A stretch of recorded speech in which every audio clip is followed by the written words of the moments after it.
Good morning, my brothers and sisters. This is Mango Thunderslice, and I hope you're doing well today.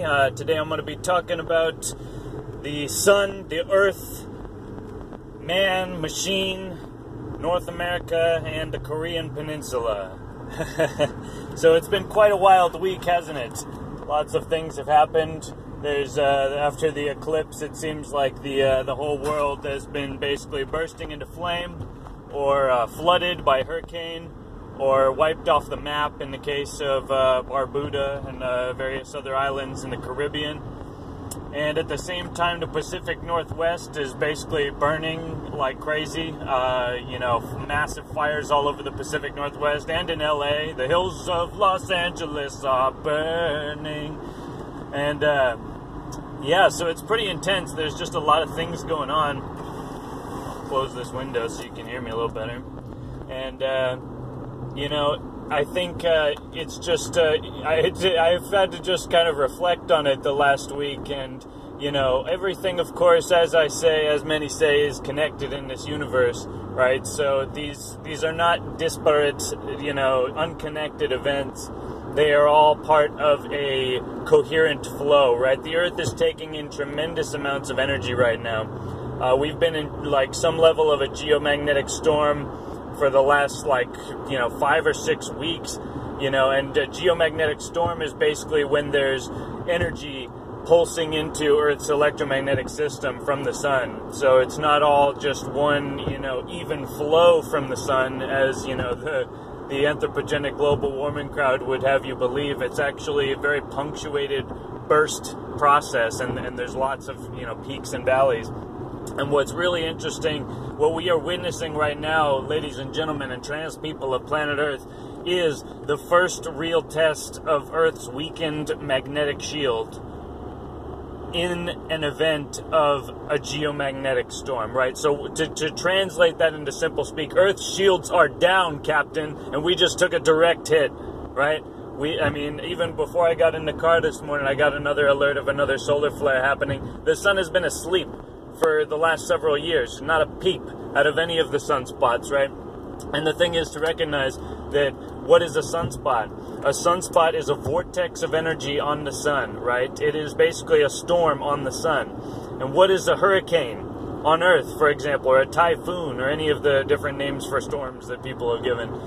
It's basically an Earth spot, right? The eye of the storm is an Earth spot. It is where Earth is taking in energy from space, right? All of the energy is coming down in through the center of that vortex. Okay, so keep in mind, Earth's magnetic field has been declining. It's already declined by 15% from its, early readings at the beginning of the 20th century or whatever, or end of the 19th century. But so our shields have been declining, and this is part of a general cyclical trend because the sun itself is going to sleep. Its electromagnetic activity is declining, and as a result, it hasn't been charging up the Earth's shield as much. Okay, and so what do we have as manifestations of all this energy, right? We have the wildfires, it sparks tinder in the forest, right? The government mismanages the forest, and so there's all this fuel loaded up on the forest floor, and then even a little bit of plasma energy coming down from space, and boom, sparks it all, right? And that's why it happens all over in different places. It's not like all these arsonists just go out and light all these fires at the same time. It's literally, this is plasma coming from space, okay? At the same time, you have these hurricanes being charged up naturally, right? But without getting into the weather modification discussion just yet, okay? I'm not denying that weather modification exists, all right? I'm an Oregon warrior. I'm very familiar with the capabilities that mankind has, not to create the weather, because man cannot create what is of God and what is of nature. Man can only adjust, and man can only bend it, so that it's more in his favor, to use that speak. I guess, because it's to one man's favor, it's not to the other man's favor when one man manipulates the weather to his gain. So, anyway, you have energy being pumped into the system, at the same time I got a migraine, right, which I haven't had in a while, I feel like just been kind of like jittery and easily irritable, but at the same time, my life is transforming very much to the better. I'm very content, without jinxing anything, knock on wood. Like, things are going quite well right now. I'm quite satisfied with the direction of things. And, but it's really just a matter of what is your attitude right now. You're taking in this energy and you choose to resonate with it as you will. Are you going to use this energy for constructive aims, or are you going to use it for destructive aims?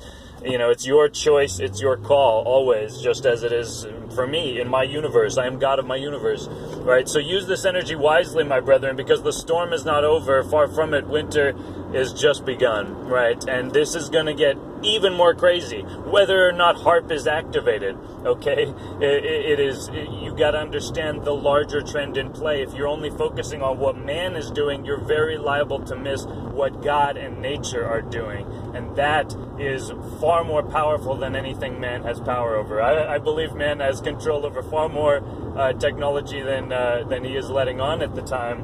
But still, it cannot compare to the sheer magnitude and force of an ejection from the sun, a coronal mass ejection, and the solar flares, an EMP can come from North Korea or it can come from the sun, right? I actually found out that 2 months before I was born, and when Space Panther was exactly 1 year old, there was a massive coronal mass ejection from the sun that hit the Earth and knocked out basically the power grid in Quebec province in Canada. So I thought that was kind of interesting, just as kind of, our entry into this physical dimension in this lifetime was heralded by one of these major bursts, and here we are. And I feel like my life is completing one great cycle and, starting another one. And it's all in line with these, celestial movements, right? The Julian calendar doesn't determine shit, right? But the astrological alignments is actually the true time, because time is only a measure of relative movement. So, basically the last thing I want to talk about before I get to work here basically is that, they probably have been testing out the weather modification, but think about it this way, when I mentioned in my Fire and Fury video that, they would use the technology that was revealed on 9/11/2001 on North Korea, and that was their basically ace in the hole. That was their torpedo to blow up the Death Star. There's many different uses of energy weapons, and HARP is one of those uses, right? So weather modification is basically, a form of the same weapon that was used on 9/11. You can actually look up on 9/11, that same morning there was a huge hurricane headed right towards New York City.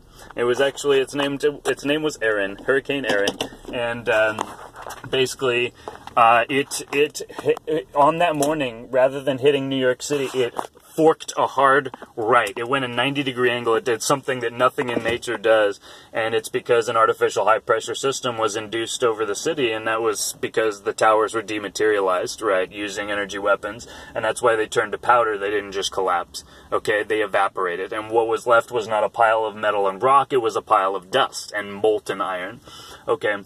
So imagine this. North Korea's got, all these thousands of artillery stations. What are they going to matter when there are 250-mile-per-hour hurricane winds basically ripping all of their bolts out of their 1950s installation mounts? Think about it. The power of nature eclipses the power of man, even with nuclear weapons. Nuclear weapons are the only thing that man has created that even comes close, right? So just keep in mind what the Empire is capable of. I very much think that a peaceful solution, can be reached, but if